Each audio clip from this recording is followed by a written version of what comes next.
let me welcome the Executive Director of the Stephens College MFA program, Dr. Rosanne Welch. Hi, everybody. Thank you so much for being here. We're always very excited to present these programs, especially when our MFA candidates are in town. We're a low residency MFA program.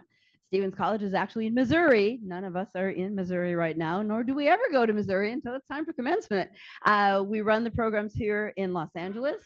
Low residency means you come for 1 or 2 weeks a year, and the rest of your work is done online, which is built around working women and mothers and fathers, because we also take men into our program. We're looking to advance the voices of women and underrepresented writers of all kinds into what I call mainstream media, because we even talk a little bit about video games, because we know that writing is in all of these elements of media, and we want to see all of ourselves in all of these different places. So that's the goal of our program, but that's not what we're here to talk about today. We're here to talk about bold women, because those are the coolest women you can possibly write about. So I am going to very quickly bring on our guests today that we're so happy to have. They are here just helping out to give you these ideas and to answer some questions. And at the end, as Dustin said, we'll do a little Q&A. We only want a Q&A crafty stuff about the act of writing. So we're not going to talk about how you get an agent, because that's a million different ways and there's no answer that will help you. We're going to talk about questions about the act of writing, because that's what we all love, right? So we're going to start with Karen Joseph Adcock from Yellowjackets. Come on down. Yay. Thank you, thank you. And then we have Beth Appel from the Sex Lives of College Girls.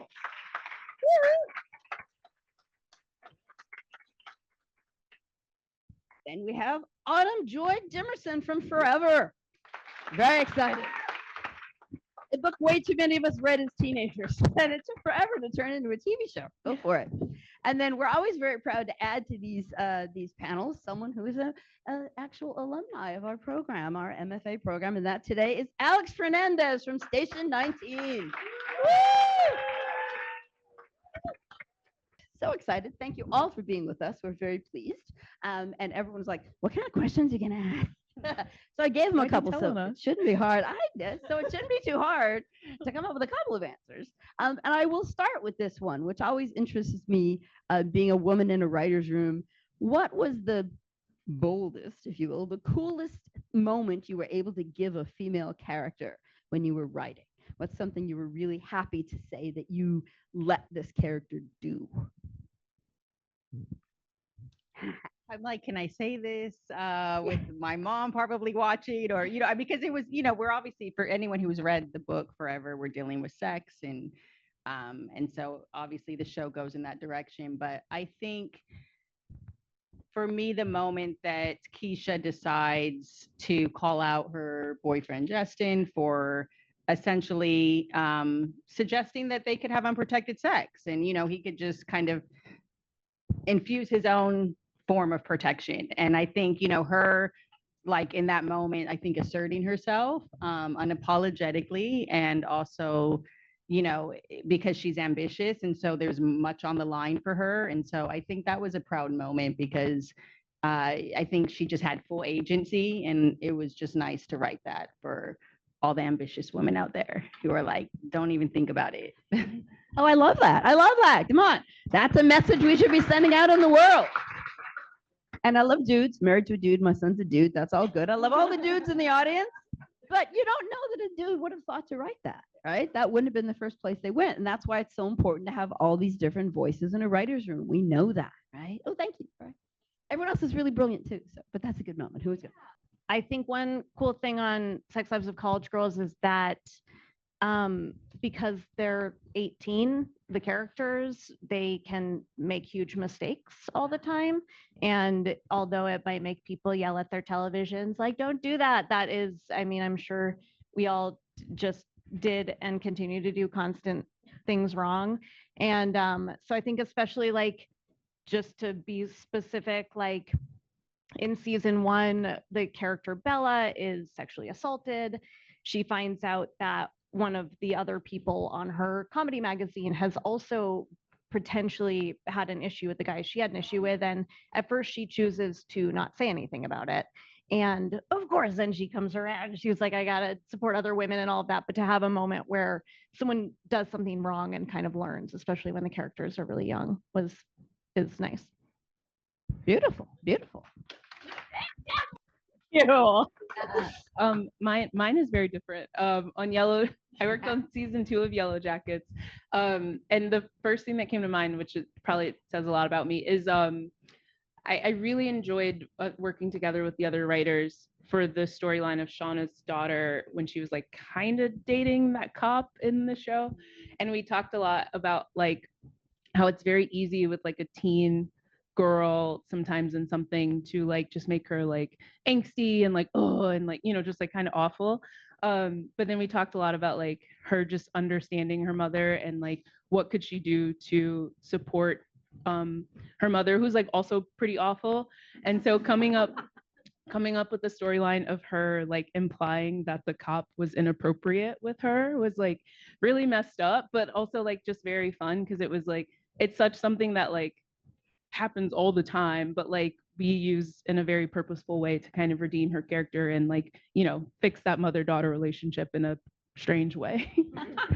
Brilliant. Yay. Yeah. I think for Station 19, we came to the conclusion as a room that like we have this character, Victoria Hughes. It's a show about firefighters. Victoria Hughes kind of became this sort of like symbol of like the little sister of the firehouse. And with that came a lot of emotional labor that she had to carry, with everybody always coming to her with their problems and talking about their lives. And there was this episode where there was conversations about like the toll that could have on a person, specifically a woman in a male dominated space, always having to kind of carry everybody's issues and be there for everybody while you're going through your own private world and turmoil and issues. And I don't like to use this word, but the kids use it, and I'm trying to think of a different word for it, but she had a bit of a crash out.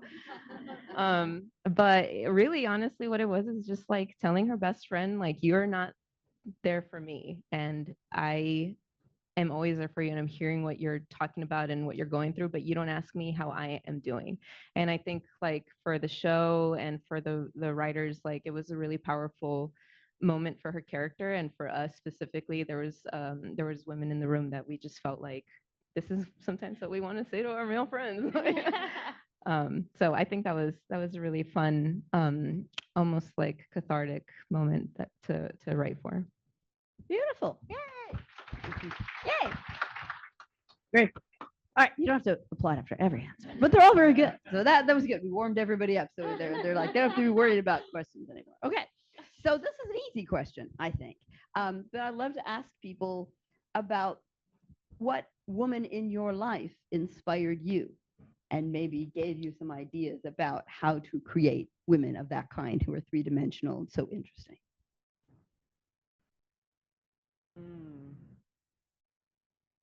Well,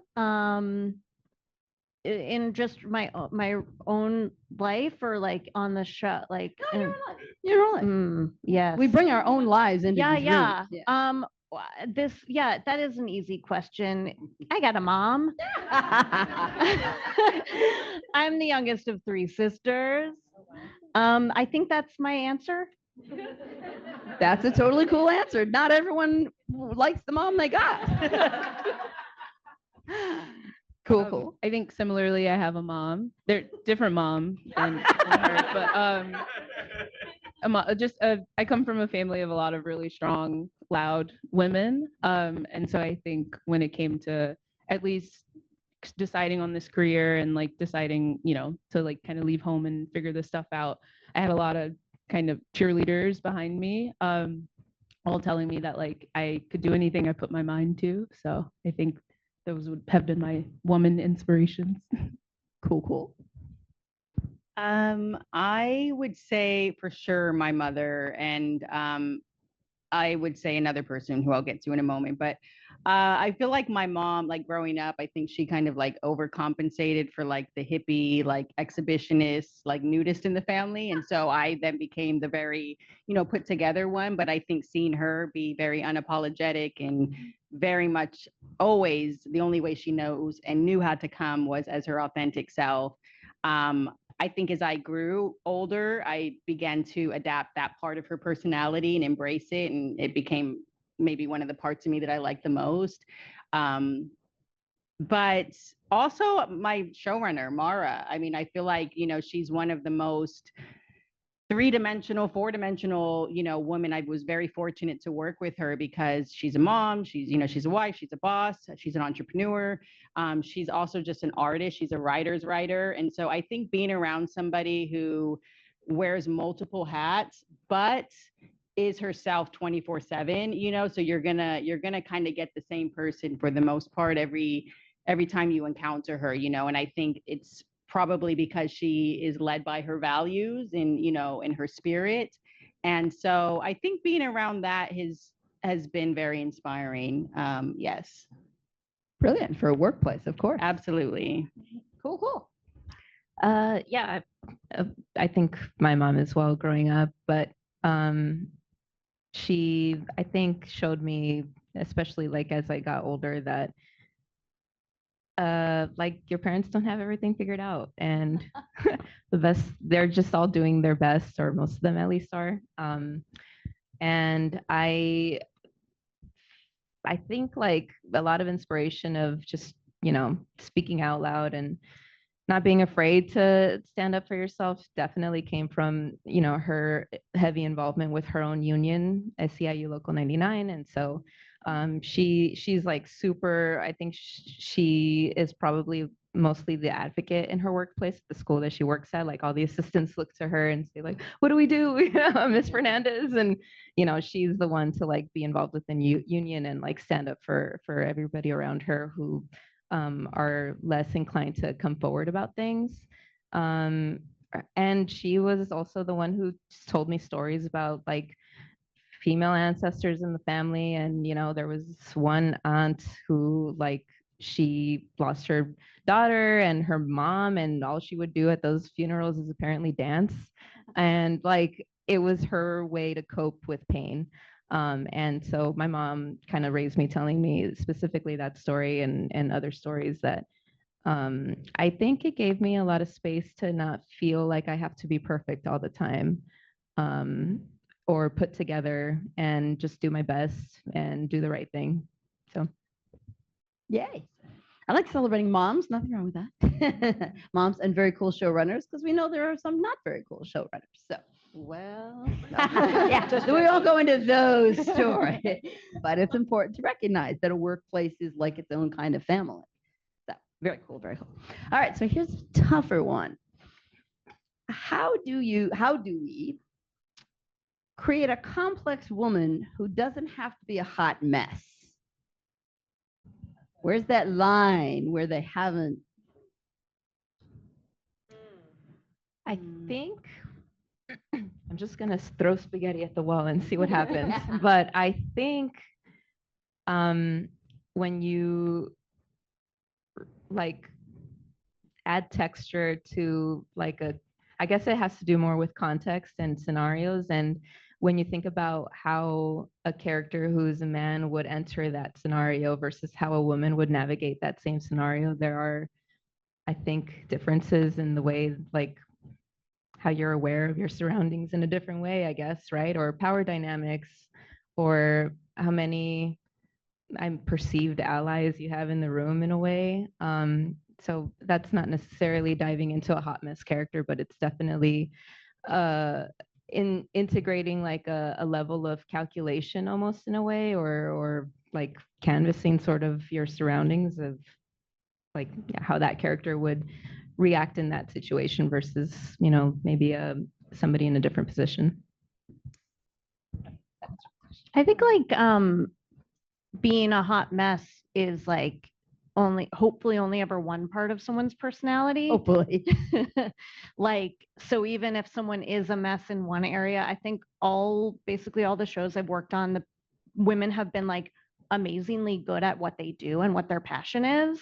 And so just because Kimberly is bad at dating and a hot mess when it comes to that, she is extremely good when it comes to social issues or pursuing those kinds of passions. So I think women don't also have to always be good at their jobs, but I think that has helped break it out. And I also think the rooms I've been have been majority female, which is incredible and very rare still, I think.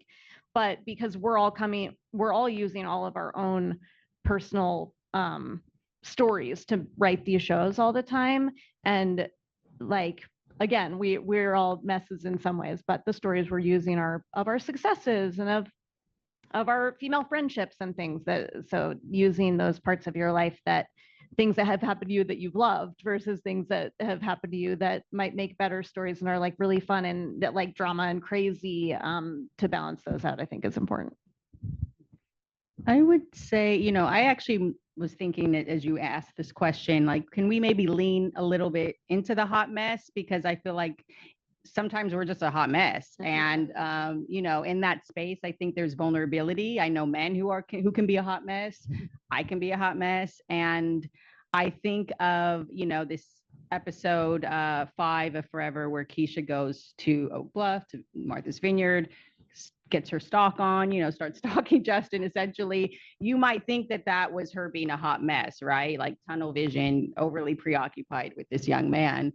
But someone else might think that was her, daring greatly and being brave and stepping out of her comfort zone and going after what she wants. And so, I kind of sort of embrace characters who, as you said, have that element and component to their personalities, because, in the world that we live in, and depending on what genre you're writing, I think it's okay if we all have a moment to be, a hot mess. I see the t-shirt right now. Lean into your hot mess. I was going to say similarly, like, I think the trick, at least for me, is like just having grace for my characters, and just deciding that, like, them being away in a moment doesn't necessarily dictate like who they are in total. And I think especially with something like Yellowjackets, where it's like, it is about like kind of adolescence and like puberty and like just all the like worst years of your life, but having that happen like in the woods where like there are no adults there to tell you it's going to be okay, or that like that's okay. I felt that as well, and just like how uninhibited and extreme what that can turn into when there's like kind of no rules or parameters. And so it's like so similar. It's like sometimes it's like fun to embrace the hot mess and like go to those extremes, because it's kind of just showing the totality of how someone could think or feel or be. Beautiful, beautiful. Yeah, no, it's a balance. I like the word balance very much, because that's sometimes they're too that way, and then you're like, I can't even believe that person. So it's also about how the other characters respond to what the hot mess did. So like we, the audience, are if it's friends on a group of friends on our TV, and 3 of the friends are like, yes, what you did was awesome, and standing up for yourself, that's one thing. And if it's a group of like guys watching from the other side of the room and be like, that lady's crazy, like we might also think that. So it's about the reflection on other characters too, I think. Oh, I love that. Very true. Very true. Cool. Speaking of the fact that most of the shows have a variety of female characters, who were you drawn to the most when you came to write a particular show? It could be this one we're discussing, or other shows, of course, but what character were you drawn to and why? And did that make it easier to write that character or not? I came into, like I said, I wrote on season 2 of Yellowjackets, and I was so excited to write for Misty. Just because, I mean, like from the beginning of watching the show, I was like as soon as you see a girl who just like trying so hard to like be included, and just the extreme version of that, I was like, oh, I get that. Like, what's wrong with that? Like, what's wrong with like trashing the black box? Like, it's, I mean, like she just like wanted friends.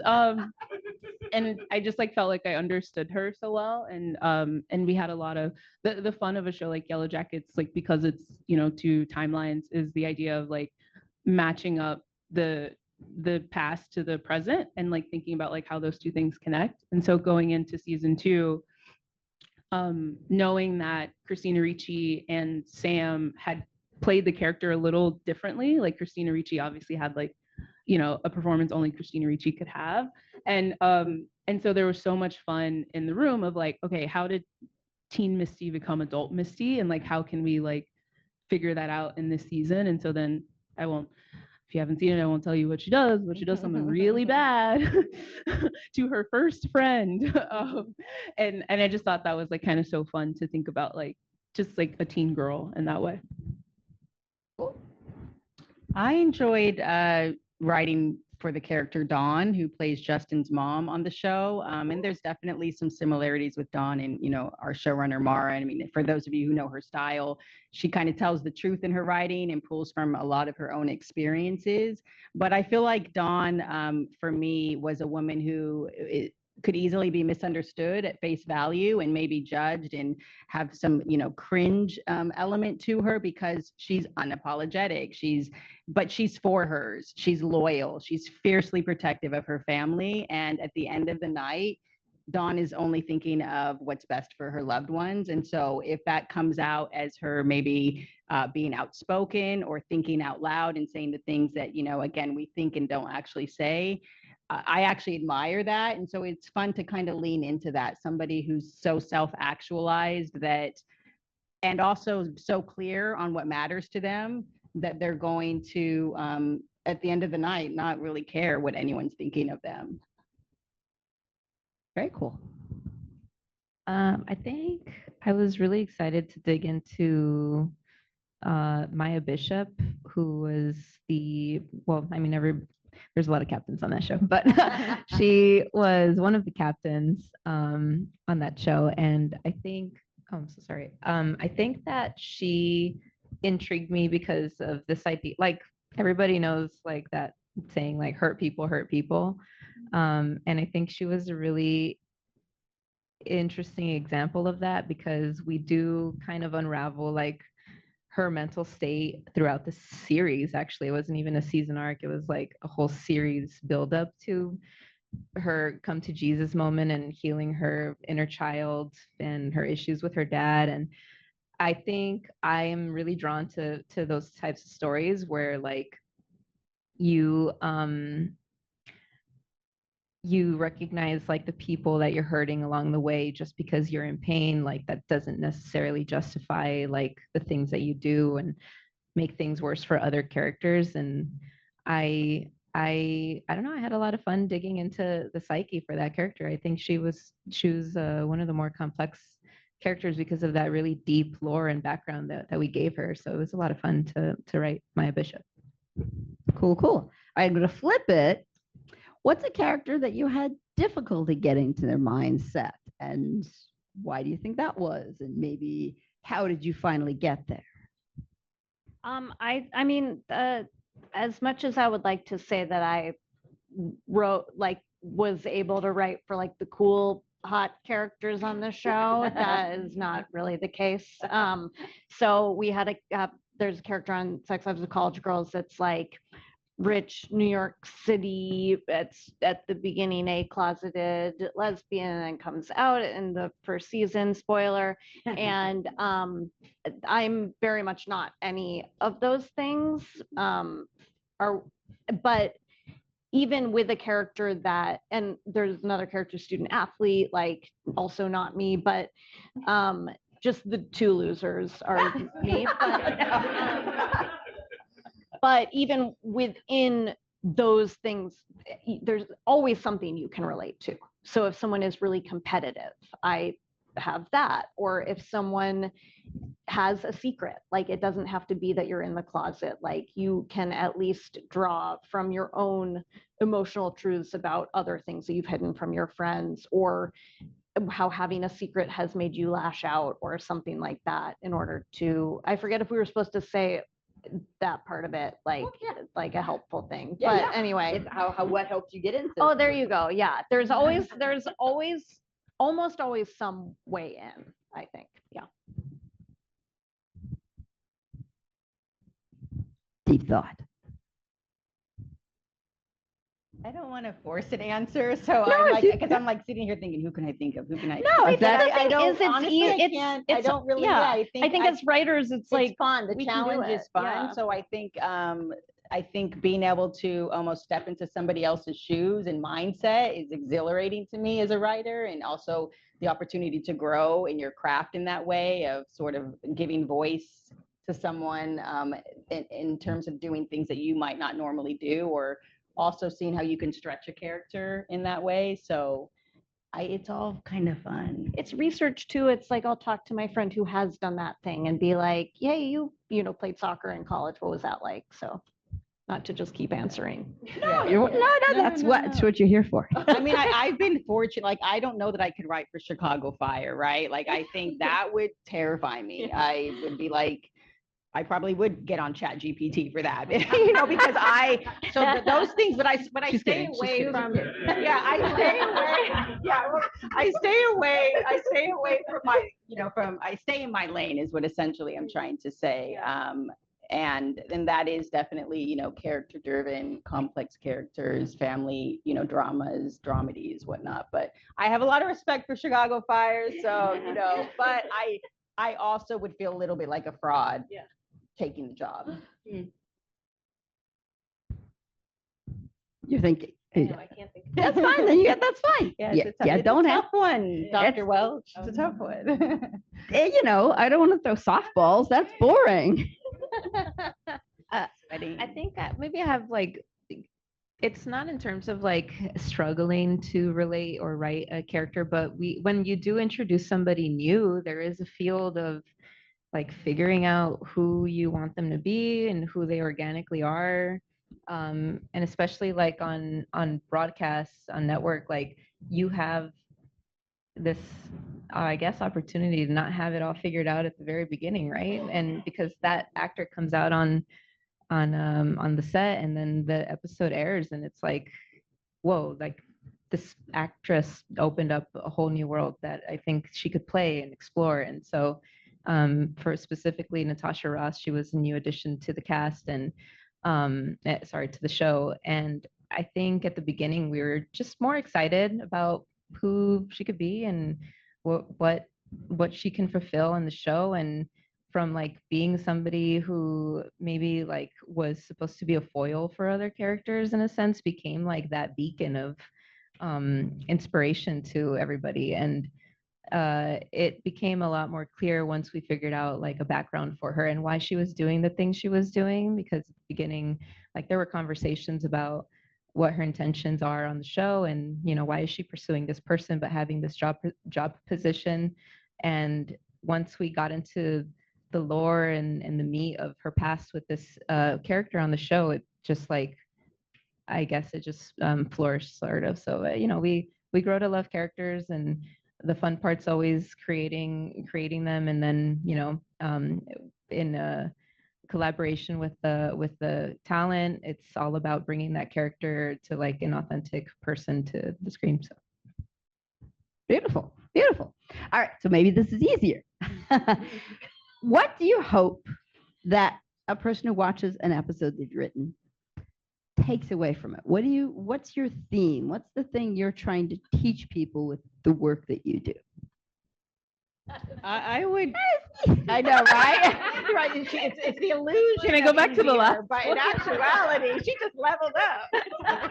No, but I would. This is probably going to be a little bit of an out of the box answer, but I think TV writing is so collaborative. So I want to give a shout out to Erica Harrison, our executive producer. Like, essentially, as the writer, you're getting it on its feet. You send in your draft, and you feel good about it. You feel good about the work that you've done. And essentially, the producers and Mara, the showrunner, I think of it as like relay racing. You're passing the baton, and then they take it to the next level. And so you feel good about the work that you have, and then essentially, I feel that they, in some ways, level it up, because it is very collaborative. And so I think I would want people to know that what you see, and you might see my name on an episode, but there were a lot of fingers that touched it. And I love that about television writing, is that it is very collaborative.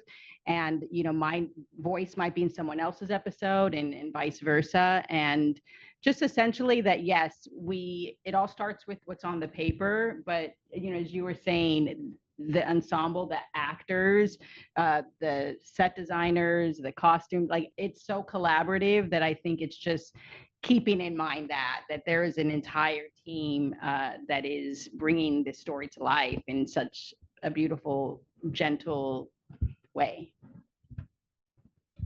I just always hope that someone is seeing themselves, like someone truly is like seeing themselves in what I'm working on, or like understanding a character, or like understanding a joke and like laughing to themselves or laughing out loud. Like I feel a lot of joy when I'm writing. Like, I mean, I also like laugh at my own jokes all the time while I'm writing, which is like very annoying for my fiance. But I think a lot about like, okay, like, is this one gonna kill with like one person? Like, how can I like reach like at least like the one person who like gets this joke or like understands this like little like move that I like made this character make? Because I think it's like you can't always necessarily write completely with your audience in mind, because it's like someone's not gonna like it. Like someone's gonna think it was stupid. They could have done something better, and they probably could have.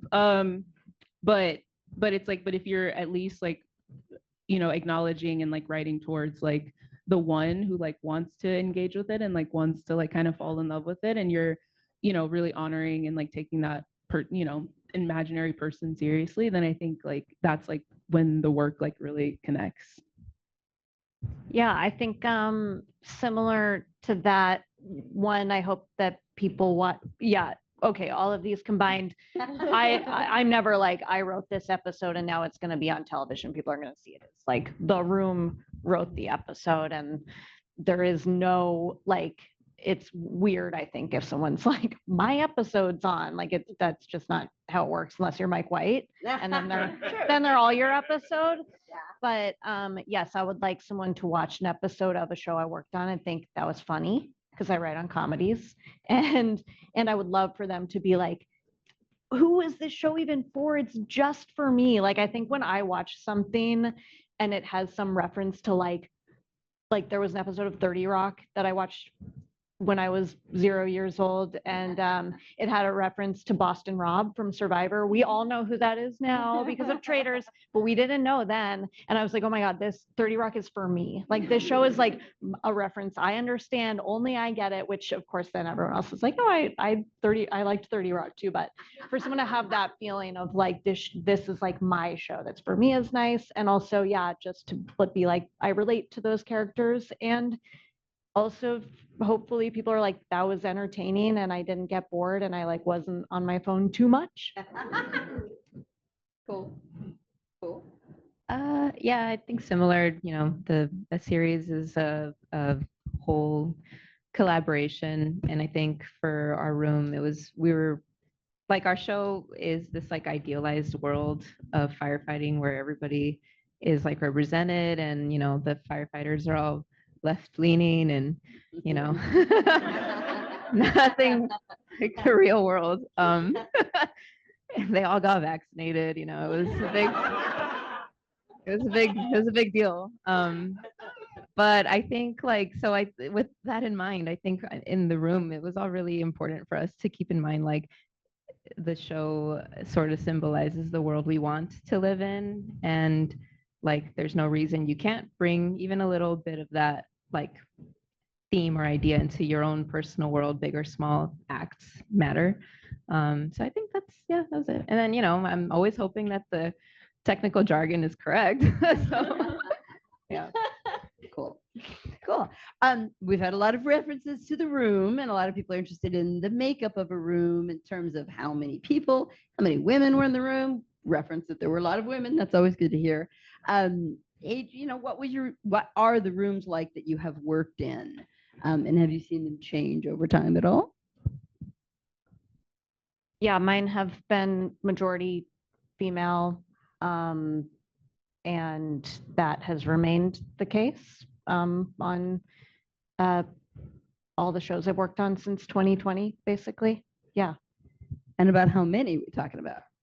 And It used to be 12 people in a room. They're not anymore. yeah, yeah, anywhere from 6 to I think season 1 of Sex Lives was a pretty big room, counting like showrunner and creator Mindy and all of that, maybe 11, but less on the subsequent 2 seasons. And then I guess the rooms have gotten a little bit smaller, has been a change, but otherwise the room I'm in now is 5 women and 2 men. Yeah. Cool. It rocks. Yeah. And Cool. the characters, the primary characters are majority male. So yeah, Interesting. yeah, it's fun. You're not naming the show. You can't name it yet? You don't have to. I probably could. We never know. Do it. I'm scared. It'll show up on IMDb soon, and then we'll know. Yeah, I definitely could, but now I'm scared. Don't. I'm not going to. You're fine. You're fine. All of the rooms I've been in have actually been very blended, female, male, non-binary. And also, I think the only thing I could really speak of to that I guess that I would want to highlight is it seems like each showrunner I've worked for really intentionally selects everyone from the writer's assistant to the EP. So there's essentially everyone is bringing their own unique energy, their own essence, their own strengths. And so when you get into the room, you do see that there was a lot of intention in bringing this room together. And yeah, I've been very fortunate to work with some pretty amazing writers and showrunners, and the balance of it all. There's a synergy, I think, that takes place when that intentionality is present. I think all of my rooms have been between I was trying to count, sit here and count. I know. Between like 5 and 9 people or something like that. So it's so I don't know if that's big or small. But I've been fortunate too to work in a lot of rooms that are at least there's parity there, or mostly women. I think early on, I was an assistant on Atlanta, and that was mostly guys. but but since writing, actually it has been a lot of women, mostly. I think showrunner wise, I've had a lot of a woman and a man, which is always a really interesting dynamic. But yeah, a lot of really cool, smart women. I think on Yellowjackets too, that was something that was really special, that I think we had, Bart and Jonathan, 2 of our showrunners are male, but besides that, we only had 1 guy writer. And that one was really fun in that aspect, because it was we were talking. I'd been on a show before where if I said vagina, they were oh no. But I felt on that show, we could be and then she gets her period, and they're yeah, more. So it's which is very silly, but it's when you're in those rooms where it's it feels those are naughty words. So we can have dick jokes for days, but as soon as you mention a diva cup, it's oh God, please. So it is lovely to be in a room where you're able to talk freely in that way with other women. Very cool.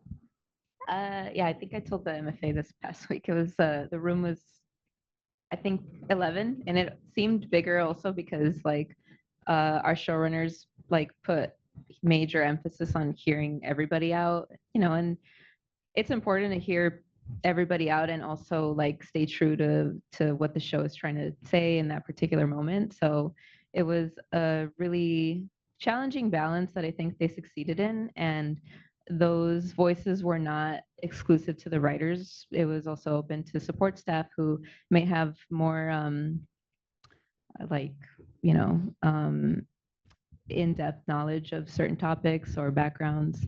Yeah, and I think it was mostly women. It might be easier to just count the guys, because yeah. So, and same, I had showrunners that, well, my showrunners were male and female, so they both were super supportive of hearing everyone out and making sure everybody also just felt heard by everyone else. There was a yes and sort of code in the room that, you know, it doesn't like trample on the show itself, but it was still like an open space for people to like share their stories. So Can I just Please, piggyback go. off of that? I also like I started as a showrunner's assistant, and that room I was very fortunate. I did not know it was not the norm for showrunners assistants to co-write, and so Anthony Sparks, the showrunner at the time, was very nurturing and allowed me to be in the room and, you know, pitch into certain episodes and get assignments. And so every room is different. Every showrunner is different, because then I would move on to other shows, and the showrunner's assistant was never in the room. And she was brilliant, by the way, you know, and definitely had a voice. So it's you just never really know. It really does kind of come down to what the showrunner wants. Very cool. Were you an assistant to Beth or no? I was an assistant on an overall deal, but not ever in a writer's room. Interesting. Interesting. I mean, that's one of the ways people get started. I worked for an overall deal that was 4 men, 4 middle-aged men had a overall deal at 20th together, and I was their assistant. That's a show I want to see. We made it for ABC Digital. Literally. It did not get picked up. It was on ABC Digital, and then now that platform no longer exists, and nothing that was on it can ever be seen again. That's too funny. So I think it's an interesting question, because that is a route that many people do take into a writing career. How did you manage the change in terms of you're seen in one position and now you're doing this other thing, and you have to make sure that people recognize that movement? Was it about wearing different things? Was it about behaving differently? Was it about, yeah, I just think I mean, everybody I know did that too. That's the way in. And it was an interesting moment, like finding your voice in the room that was clearly you and that everyone recognized. I started as an assistant as well, as a showrunner's assistant, and then a writer's assistant and script coordinator, and then moved into being a writer. So I was a writer's assistant and script coordinator on Atlanta. And then when Swarm got picked up, Donald and Janine hired me to be a staff writer on Swarm. And so that would like really did feel like a promotion. Like it was like kind of with all the same writers, all the same people. And it's funny that you say like, how did you make like other people like kind of acknowledge you as that?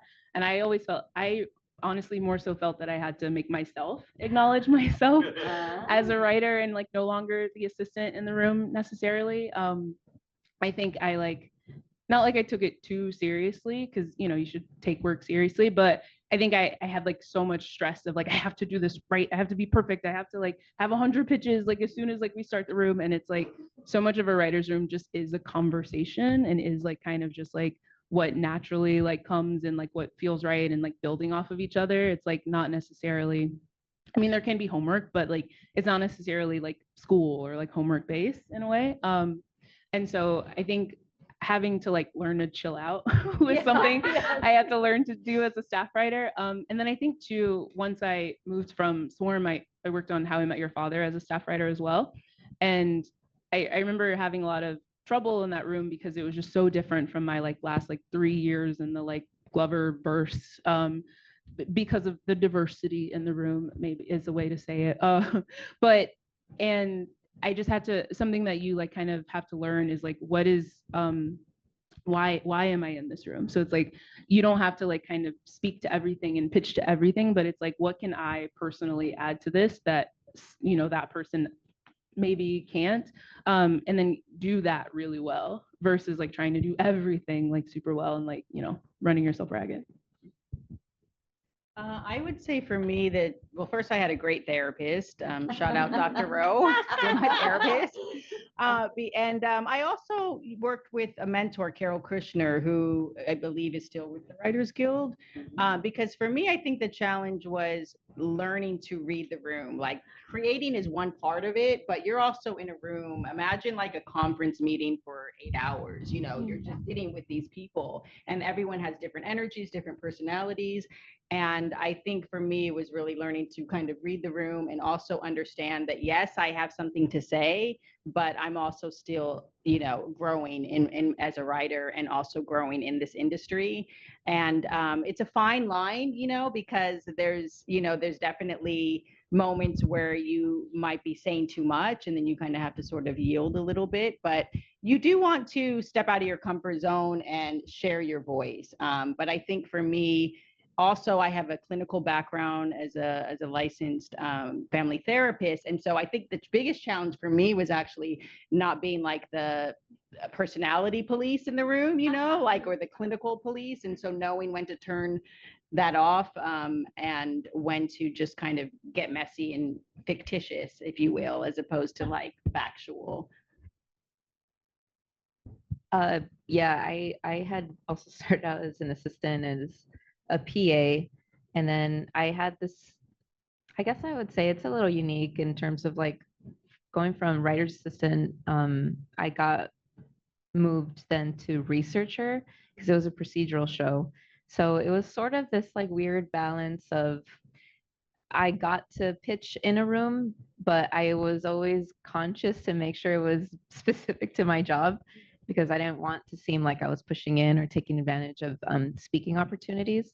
But like, again, you know, you have to be smart and figure out like, okay, I'm going to pitch this incident for a storyline for this character and tie it to their, you know, emotional arc or something for that episode or the season, or, hey, this character could be going through this while they're dealing with this incident and it reflects, et cetera, et cetera.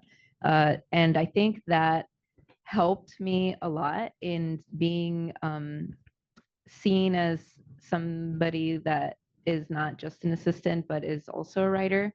And of course, like just being conscious as well about like making sure you're reading the room right and not making sure you're not talking too much, but talking enough to at least be perceived. And yeah, I, as you know, it was my job anyway, but I always made sure like I had at least 3 pitches for a meeting or a room, and I was not gonna volunteer them, but it was more like I had the type of showrunner that opened the room. Even assistants like should be like, you know, assistants, if you got something, you know. And so I knew that, and I was always sort of like ready for those opportunities when it was open to the assistants to speak up and say something. And then obviously like going back into the room as a staff writer was, I think it was, I don't want to say not challenging, but it was welcoming in a way because I just got to know all these writers throughout my support staff years, and everybody just, like, I got lucky, I guess. Everybody was really cool and nice, and really supportive, and I was also encouraged to speak up more, and that's kind of how our room worked. So yeah, it's cool. Yeah, I wasn't an assistant, but I was a staff writer, and it was about loosening up. That was like a huge part of it because I at first would like, we were on Zoom and I was like, if I said a thing, you know, it was like, you talk twice today. It would be like, just talk twice today. It would be like, I would like make, if I like said a thing and people seemed to like it, I would like make a little mark, and then I said a thing and like, oh, that didn't go over, I would like make a little X. At the end of the day, I was like, did I do more good than bad today? And that's like a good day. But I also, when we were first doing like a joke punch up, I was like, the rhythm was very hard. It was on Zoom. And so during lunch, I just looked at the next scene we were going to punch up. I did a bunch of homework. I wrote a bunch of alts for myself that I knew that I could like time my slip-ins. And I think that was like when I got people to kind of trust me, like, oh, her jokes are funny. And like, that's sometimes on a comedy what a staff writer is there for, just to like say funny things occasionally. And they're not like, they don't think you're going to like fix a story in a season. So I did a lot of like psychotic type A homework. And then, yeah, and then moving up to different, you know, producer level on shows, it is a little bit more about like relaxing. Like, you're just part of the group now. Like, you don't have to prove yourself quite as much, but it's tough. Yeah, excellent. That's, I think, really, really excellent advice. Yeah, I was just going to say, I would describe the process a little like baptism by fire, because some of your pitches are just, sounds good in your head, but once you say it aloud and the room is just looking at you like, you have to be able to just keep it moving Yes. and know that not everything's going to stick, but also being just a good student of the other upper levels and people who have more experience than you. It's nice to also kind of know when to also be the student, and then not always, step up to plate and take a swing, but you do have to step up to plate, and sometimes it's a home run and it feels really good, but then you have to know that was one pitch for an entire series. So The dreaded beat after you say something, right? And then everybody's just like, Also, when you do the good pitch and you're like, I did it, and it gets like written down, and then a month later you're rewriting that and your one good pitch gets taken out, and you're like, stupid. I'm always like, nah, nobody remembers I pitched it. It's fine. Like, who put this in? It's making us rewrite the whole episode. I'm like, yeah, right. I would add to that though, something that I always try to point out for people is that being an assistant, I feel like does really help, because when you're an assistant, 90% of your job is listening. And so then to become a writer, not all writers listen. And so it's like to be in a room and to like have the ability to like, yes, like talk and pitch, but then also really like chew on and listen to like what other people are pitching, so that everything can like build on each other and you can like come out with like even more informed pitches, I think always like really helps too. So it's like I do think like my time as a writer's assistant, where I truly just had to like go through my brain and like translate, like kind of helped the way that I like kind of synthesize information in the room as a writer as well. Very good advice. All right, but what nobody's nailed yet is how do you? Can I have the number to your therapist? I need some homework. That was all really good advice. I don't want to come after that. Just the definition, or can you define your own voice? A lot of people talk about that in an interview, you need to be able to explain who you are. For instance, I always called myself a Sicilian former Catholic kid from Cleveland. Pretty much nutshell tells you what I'm going to bring into a room.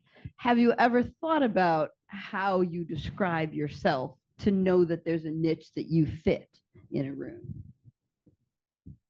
That question has always been challenging for me, and it was a question that was asked when I was interviewed to staff on Forever by Mara, and I definitely, I'm sure I didn't answer it succinctly. I think for me, I definitely try to tell the truth, and I definitely try to lean into elements that are of interest to me. So I'm very intrigued with like the person versus the persona. I'm very intrigued with people who have unpopular opinions and who, think and say things that aren't normally said aloud. I'm intrigued with elements. So for me, it's like leaning into elements more so than my voice is, I'm someone, now I will say this, I'm a spiritual person. So I feel for me, sitting down to write is like a collaborative co-writing experience, with God, with source energy. And like, I definitely feel like if I write a scene that I'm like, wow, that's awesome, I give God a shout out. Like, I really do feel like, thank you, Lord, because I don't know where that came from. That's pretty good. So for me, creativity is a higher power in and of itself. So I think me just showing up and trying to tell the truth, and also to have fun, but as we all know, writing and this medium of television is so powerful. It has the ability to edify, entertain, provoke thought. And so for me, it's just exciting to be able to step into that arena where I can make somebody laugh, but I could also make somebody remember that like love is the greatest thing, and like it requires vulnerability, and it requires you to be emotionally available, and all that stuff is fun for me. So did I do okay? You friggin' nailed it. You said you were afraid it was the best answer. Where's my nail? No, Do you not know who she would be if you hired her in a room? You know exactly what energy she's bringing to your room. That's what I'm just wondering, right? How much we think about that and how we're able to articulate it or not. I feel like I think about it like maybe this is going to send me into a full identity crisis. I'm like, this is ego death right in front of everyone. I feel like I think of it as like project by project. Like when I was interviewing on College Girls, it was like which of the girls do you relate to? They asked. And so I was like, this is who I am in this room. And when I'm developing a project on my own, I'm like, this pilot I'm writing is about how all my friends have kids and I hate kids. This project is like a reality TV parody because I love watching reality TV. So I feel like it's like, or here this about in general, I've written on shows that are about female friendship and that are kind of about like horny teenagers that are liars, which I probably was at some point. But yeah, I don't know that if someone interviewed me for a job or a show, I would be like, this is me and this is who I will be in the room. I feel like it's like, it would have to be relevant to the material.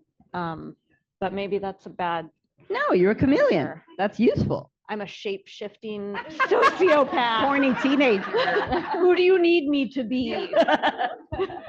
I'll be whoever you want me Yeah, to be to get this exactly. job. Yeah.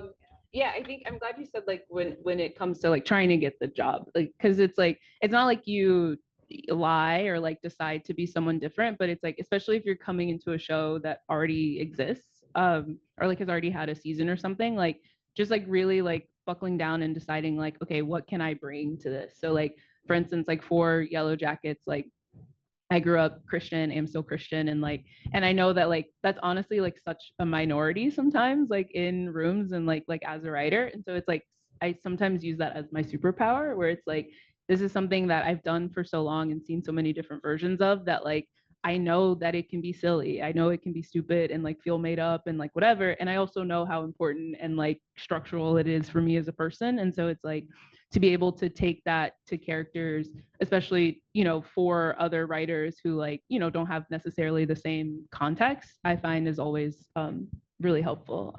But generally like in a staffing meeting, like you're just like being yourself and just like kind of talking about like who you are and how you grew up. So it's like I feel like I go back a lot to like the kid version of me who was first like, you know, like in word processor or whatever, like writing little stories. And it's like what did that person want to write and like want to do and want to be? And it's like how can I like access that person in this conversation with someone who I hope hires me? Very cool. Oh, everybody's answers are so good. There you go. I'm still gonna need that number for the therapist. Yeah, I came up in that room, so I didn't necessarily have to, you know, do a showrunner meeting, but I remember when the showrunner looked at me and knew my name. That was cool. And I think the same thing that's been said. Like it's just kind of figuring out an element of what you're trying to write with, especially with the room. That's the thing. Like it's so hard to kind of separate your identity from the room, because it's just like if it's working, then you really shouldn't see yourself too much in one particular episode, because then it's like a whole, like, you know, I write jokes on another writer's script and somebody else needs like help with the monologue and they go to the monologue writer, you know. So I think for me specifically, like it's kind of accessing sort of somebody said this earlier and I think I resonated with that. It was this idea of like just giving grace to your characters, because I see myself through a lens and I know I'm perceived differently from other people. And so I think we're like, everybody can relate to being their own worst critic. And so I don't know, maybe I'm always just trying to heal that in the writing. But like, you know, these characters that like are going through either like a learning storyline or teaching storyline, either way, like they're trying to figure out themselves and maybe being too hard on themselves. And I think I could always see that element on most characters in TV, not just on our show. And I think that that's something that I usually like to bring to a character that I'm personally writing. I can't speak for the series. Again, it's just an organism that works together. But I think for my personal writing, I enjoy exploring like things like that, because we're all healing our inner child, right? Very true, very true. All right, I got that little flag that it's time to do Q&A, and I'll tell you right up front, the one question you can't answer is who got an agent, right? We said that, don't ask that. We're asking about the craft. We're asking about the individual shows if you want to do that. Who's got a question? Dustin, do you have a, is someone going to run around with a microphone? Oh yeah, right here, we got some microphone. Oh, we got some, right, we got a lot of hands. Wait a minute, okay. Yeah, let's see. Yeah.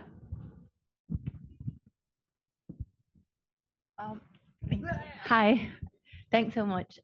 So my question is really if you've ever experienced maybe some senior executives who've taken the characters in a direction you didn't particularly agree with, and then if so, how did you deal with that?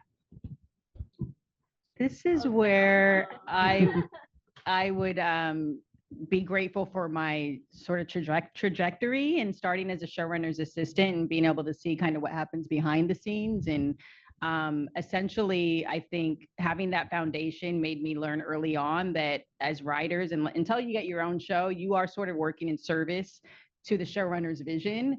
And it's really about the world and characters they created and how you can service that. Now, don't get me wrong, some showrunners, including Mara, love it when you maybe take a swing and think out of the box and say something that maybe wasn't the initial intent for the design of that character. But I would say, for me, it's alignment and just respect that this is essentially their show and how can I service it. But if I feel strong, like, hey, you know what, I have an out of box pitch. What would happen if, you know, or is there a world where, then you throw it out there. And, but, you know, 9 times out of 10, they'll say, thanks. Next.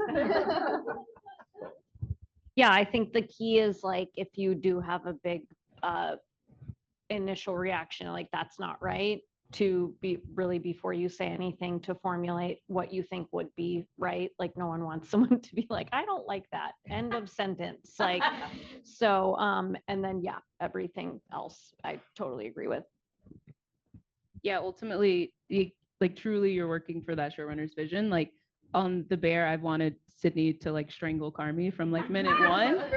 Yeah, I'm just like, why is she letting him talk to her like that? But it's not my show. You know, it's a show that I work on, that I contribute to, and it's like not ultimately my show. And so I think for me personally, it's always like a line of like, where if it's something that I think will like get in trouble for, or something that I think like truly like I need my showrunner to like consider like another thought. Like I'm very pushy in general and sometimes it's effective and sometimes it isn't. And so it's always about like, can I close the Zoom, or like, can I drive home today and like feel good about where we landed, or do I have to say something? But you have to be open to and like ready for a no. Yeah.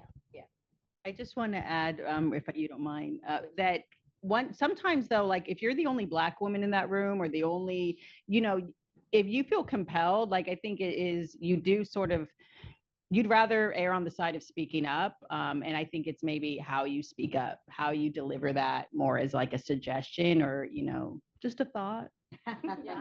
Don't do it. Is there a world where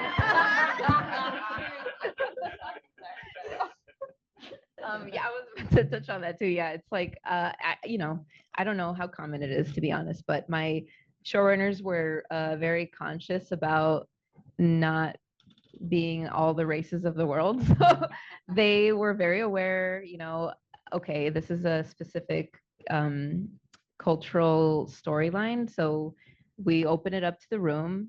And if you guys have input, here's what we're thinking, or here's what I'm thinking, pitch the story. And like truly, we did feel safe to speak up and say, yeah, I don't know about that. And it more for cultural specificity. And then they could still say thank you. But they, for the most part, it was very respectful. And it was really, it has to be really egregious for you to speak up, because like it's like, yeah, if you feel like the show is gonna get in trouble or something, like you do want to say something.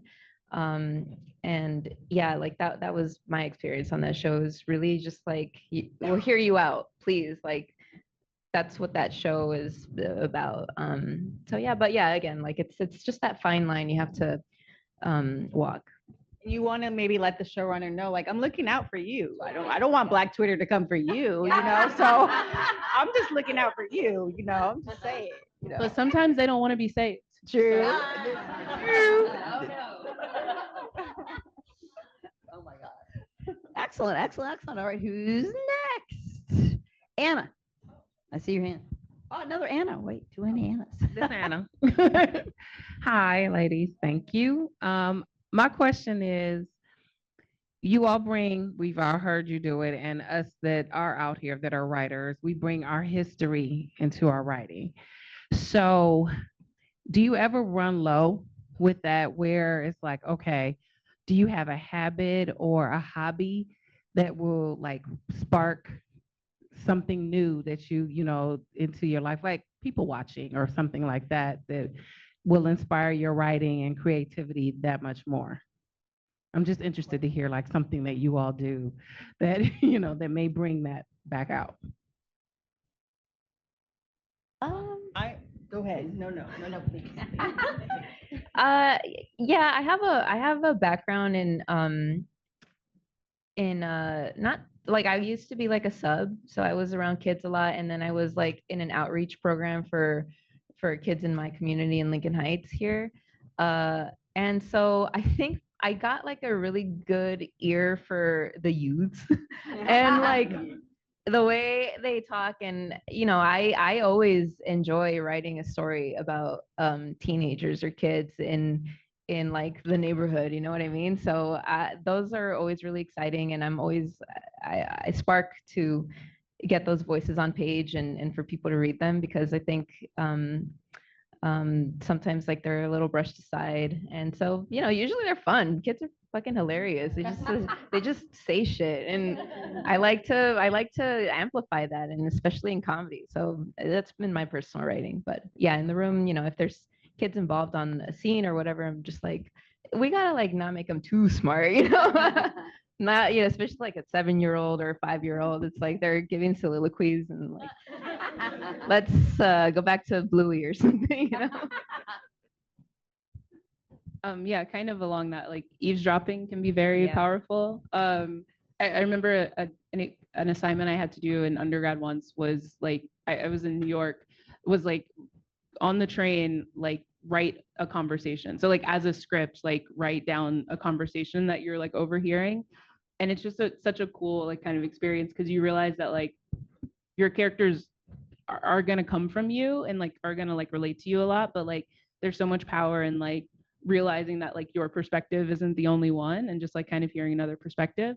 That's my like pretty answer. And my real answer is I watch a lot of Real Housewives. And so like I like love like hearing women yell and like be awful people, because I'm like such a good person.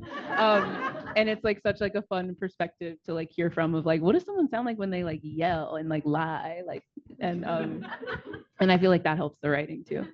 Yes, I too watch reality TV to turn my brain off or like try to regenerate. But also between seasons 2 and 3 of Sex Lives, I took a writing class. It was personal essay writing. And so it was like, and it was like, here's, 5 different ways to find your way into an essay, and reading examples of that. And I was like, and I write scripted TV, so I haven't written like an essay about it felt like writing in a journal, but then other people got to read it, I guess, which is weird. But that was like hugely helpful to be like, wait, I remember how this felt to like journal and write about myself and not write dialogue for other people, and to write prose also. I was like, what is this feeling? But that's all I did for school through college, and then suddenly now I've only written scripts for the last however many years, so that was great. I would say for me, keeping that muscle, I guess, intact is well, I am still licensed, so I do keep a very small practice of maybe 2 to 3 therapy clients, and it's just nice for the stimulation and to just kind of keep a pulse on what are the people doing? What are they dealing with today? That's one. The other is I do try to always have a book on hand, and it generally is like a classic. Like I'm for the first time, I confess, don't judge me, but I'm reading Wuthering Heights. Never read it. And or Toni Morrison. I'm reading Sula for the first time. Don't judge me. Went to Howard, and they would be like totally appalled that I hadn't read that yet. But also, I'm kind of a sucker for like Reddit comment sections and like YouTube comment sections. I mean, talk about, it's fascinating the way people. I mean, there's so many characters that have come out of that for me. And yeah, so. But I just shared my secret with y'all, so This is what they paid for. Oh, Go ahead. is there someone online who has a question, Dustin? Or you had your hand up? Oh, sorry. Okay, over here. Yeah, please. Is there a type of character story that you feel is still like a glass ceiling for women that you like to shatter or see shattered? Can we do the female president movie? That would be good. Oh wait, no, that's not good. Well, I was literally gonna say, like, I just saw something that was a character that I don't think I had seen before. Like I saw Oh Hi recently, the Molly Gordon movie, and I was so taken by like obviously like how crazy she was being, and like it was very fun. But like the idea of a woman voicing how frustrating it is when a man is really nice to her and then dates her, but then when she's like, "You're my boyfriend," he's like, "What?" And it's like, and it feels like kind of crazy to be this vulnerable with you all, but like I was just so taken with like a character like that, because I feel like you don't often get to see that in like a movie. Like it's like she has to be like the coolest girl ever, and it's like, why would he do that to her? But it's like she was like fine and regular, but like just thought he was away, and he like kind of flipped on her. And so I just like kind of love when you get to like kind of see things that you thought and felt before, but like on screen or like in something. And that was just like a huge surprise to me. I feel like you don't see a lot of like non-cool girls getting to decide that a guy is not treating her well enough. I'd like to see like a really guys get to do this all the time, like a real uggo lady with like a hot husband.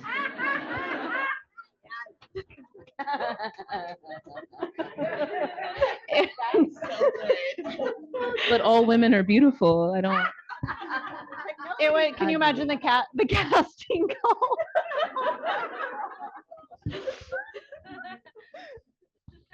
I'm not going after that. If you got something else, go for it. I don't know. I think maybe like it's at the top of my mind, so I guess I'm just gonna like bring it up. But I was thinking about the movie The Night House recently. I think that's the name of it. I saw it a long time ago, but I was thinking about recently how cool it was that this girl is dealing with like the suicide of her husband, and she's like this like funny dark girl or woman, sorry, or widow, sorry. And she, I don't know, like usually you just see these like love torn women and like my husband's dead, and she's like at the window, and like she always has like a cardigan on, and, like it's cool temperature, like yeah, very blue, very gray, and like she's just like she's a teacher, and she's like, "You want me to give your kid a fucking A? Okay, here." And like I don't know, I like seeing that. Made me think, okay, that's a type of female character I don't see often in horror movies, especially. And she kept her top on the entire time, so that was good. It's funny. I'm thinking of a session I had with actually my own therapist when he discovered that I'm biracial. My mom's Jewish, and he it was just like he couldn't deny the shock. Like, oh, your mom's white, and it was just like, yeah, there's a whole ass white woman inside of me, and it is something that I'm intrigued with, sort of like getting into that duality of like a mixed race individual. Doesn't have to be white, black. It could be, anything, but it is a unique experience. Like I'm thinking of what my mom used to call, like she would call, the first time she told me that she watched a show on BET, she called it Bet. And like, she really, like, it's, you have moments where you're like, wow, you're white and I'm white. Like that's in me a little bit. But yeah, so I think it's just an interesting experience to come from that world. My dad's like Mississippi black man, and so that is an interesting arena of a woman who has maybe two identities ethnicity wise. But listen, that was a good question, brother man in the back. It was. All right. Do we have another good one out there? Yeah, Diana. You. Hello. Should I stand or just sit or what do I'm already standing. Okay. Hi. So I often find myself being the youngest person in a room, especially educationally. I'm in a master's program. I'm the youngest person there. And I always find that it's a disadvantage because I don't have as much life experience as other people who have had lives before getting a master's. So did you ever feel like that? And what did you do to like overcome it or, try to cope with it, I guess? And that happens to women much more than men. Younger women are always looked as if they have less experience than younger men. I definitely have felt that. I have no solution for it. It's just one of those like, it's a learning make or break era of life, and yeah, I don't know. I think I dealt with it incorrectly. I think I was too polite and too like nervous about saying the right thing all the time because there's that pressure. And I guess eventually you just gotta like learn to let loose and it's a weird thing, but I tell myself this, nobody's really listening to me. So it like lets yourself off the hook mentally. You know what I mean? Like I'm like listening to everybody intently because in my head, I'm like, they just have so many like interesting things to say. But for me, it's like the fear of like being overly perceived is like, I think manufactured in our heads and everybody's kind of in their own heads too. So, I don't know. It's like it's a learning experience, I think, that we go through. Yeah, I would say similar to something I said earlier is like in every room you have to figure out like what's your superpower in this room and like what can you bring that other people can't. Like I'm currently on a YA show where I'm the youngest writer by like 10 years, which is like so crazy to me, but it's like I like to think of it as like, yeah, they say movies and references that I'm like, I don't know that one. I wasn't born yet. Like, but at the same time, it's like I have references and knowledge that they don't know because they ain't on TikTok, and I'm on there. Jet 2 holiday, no, but and so it's like always just about like what do you have and what can you bring, and like always being open to learning, but like also like remembering that like that's your coworker. Like it's like I think like obviously like when you're a younger person, like you always want to be respectful and whatever, obviously if it's like your boss and like higher up writers, but it's like that's your coworker and it's like you guys are all coming together to try to make this cool story and like put all this stuff together. So it's like yes, you're probably not being as perceived as much as you think you are, but also like you're probably a little bit or a lot bit more like brilliant and like worthy and worthwhile in that room than you think you are too. So it's like sometimes you have to just like turn off the like, yes, I'm a little baby, but like I'm also a very smart little baby who was hired to be here. We were all little babies. Yeah. So I would just say, I think you're kind of modeling it really well here because I feel like every time you answer, you're speaking your truth. And so I would say it's like your truth is your gold. Your truth is your gold. And so just being able to get comfortable with that and also know that other people in the room have their own inadequacies. So like for me, I don't have children, but I might have to write for a mom, right? I had to write for Dawn, and you have to really kind of lean into, well, what is her POV here? And what exactly is she feeling in that moment? And do I want to look at this as an inadequacy, or, can I just trust that at the end of the day, I'm a writer, you're a writer, and you're up for the challenge of going there? It's also when I worked for the four middle-aged men, I would just like That's keep a show. the four middle-aged men and their ugly wife. I would I would like keep track of their references that I hadn't heard of, and then I would like pick and choose what to learn about. And then that is like such currency in a creative partnership, like to go back into a writer's room and be like, that like old person thing you mentioned, I watched it over the weekend. The old person. Be like that ancient artifact that you mentioned. Like I watched it over the weekend. Like that's so exciting. It's the same as me. If someone's like, I learned about Jojo Siwa this weekend, like an old person, I'm like, I'll talk to you for an hour about that. So I think like that currency goes both ways of like the joy of learning about the different generational stuff.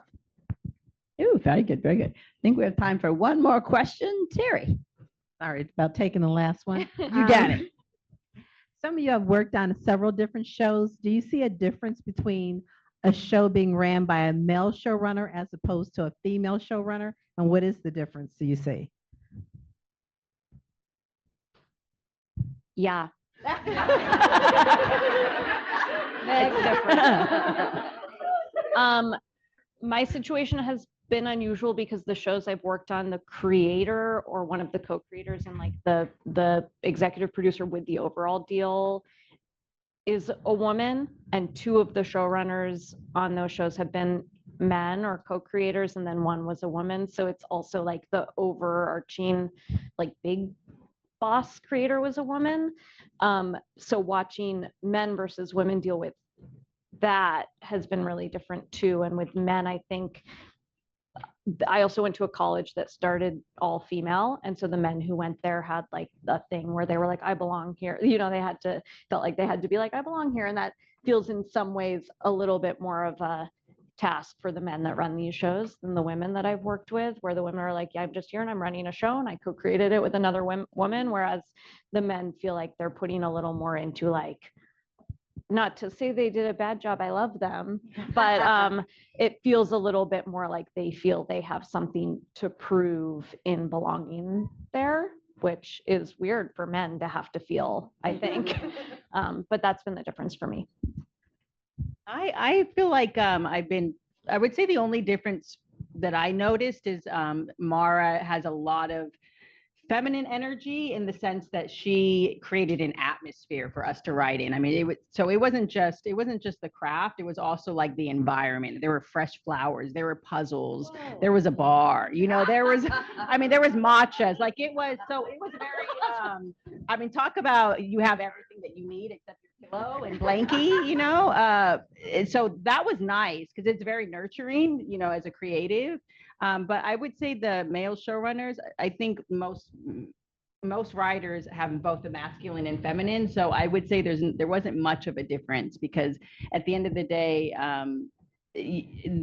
writing, I feel like creativity is kind of more on the feminine energy in a good way. And so, yeah, I wouldn't say there was such a huge difference.